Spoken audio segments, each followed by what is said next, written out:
ঢাকাইয়া দেবদাস নামটি শুনতেই চোখের সামনে ভেসে ওঠে পুরান ঢাকার মানুষ, সমাজ, সংস্কৃতি আর তার পটভূমি। এবার এমন একটি গল্পের উপর ভিত্তি করে নির্মিত হতে যাচ্ছে একটি সিনেমা।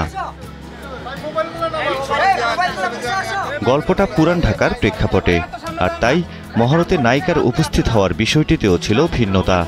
ঘোড়ার গাড়িতে চেপে সিনেমার মহরতে আসলেন বুবলি।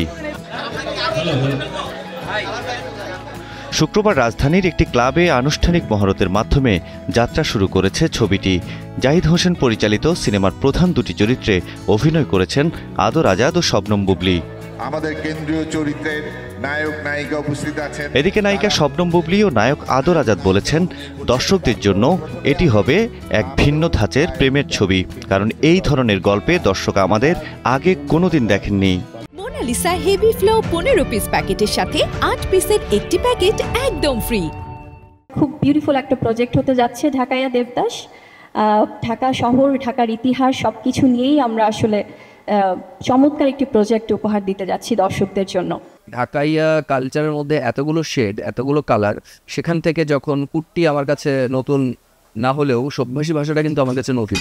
ইভেন এই ভাষাগত কারণে দেখা গেছে যে তারা কালচারালি এতটাই স্ট্রং, একজন আরেকজনকে শুধুমাত্র ভাষাগত কারণে দেখতে পারতাম, মানে পছন্দের পাত্র ছিল না। অথচ যেখানে আপনার নেগেটিভিটি বেশি থাকে ওইখানে কিন্তু পছন্দের মাত্রাটা অনেক বেশি থাকে।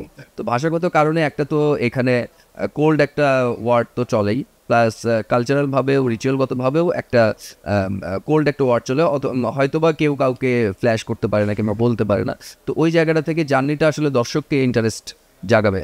পরিচালক জাহিদ হোসেন বলেন, এই সিনেমার মাধ্যমে আমরা দর্শকদের সামনে বাংলা সংস্কৃতির একটি প্রেমের গল্প তুলে ধরার চেষ্টা করব। পুরনো শহরে আপনার সুন্নি সম্প্রদায় আছে, শিয়া সম্প্রদায় আছে, অনেক সম্প্রদায়, হিন্দু সম্প্রদায় আছে। সব কিছু মিলে এই গল্পের যে কোথায় কি হবে এটা আমি খুব একটা ক্লিয়ার করতে চাচ্ছি না এখন, এটা একটা মিস্ট্রি রাখতে চাচ্ছি। অবশ্যই নায়ক নায়িকা দুজনেই ঢাকার একেবারে ঢাকাইয়া পরিবারের সন্তান। তাদের রিচুয়াল নিয়ে, তার পরিবার তার রিচুয়াল, তার পরিবার তার অধ্যায়ে সেখানে সেই রিচুয়ালগুলো থাকবে। গল্প কিন্তু আগাবে প্রতিটি রিচুয়ালের ভিতর দিয়ে। ছবিটিতে আদর আজাদ ও বুবলির পাশাপাশি অভিনয় করবেন তারিক আনাম খান, শহীদুজ্জামান সেলিম, রাশেদ মামুন অপু সহ আরও অনেকে।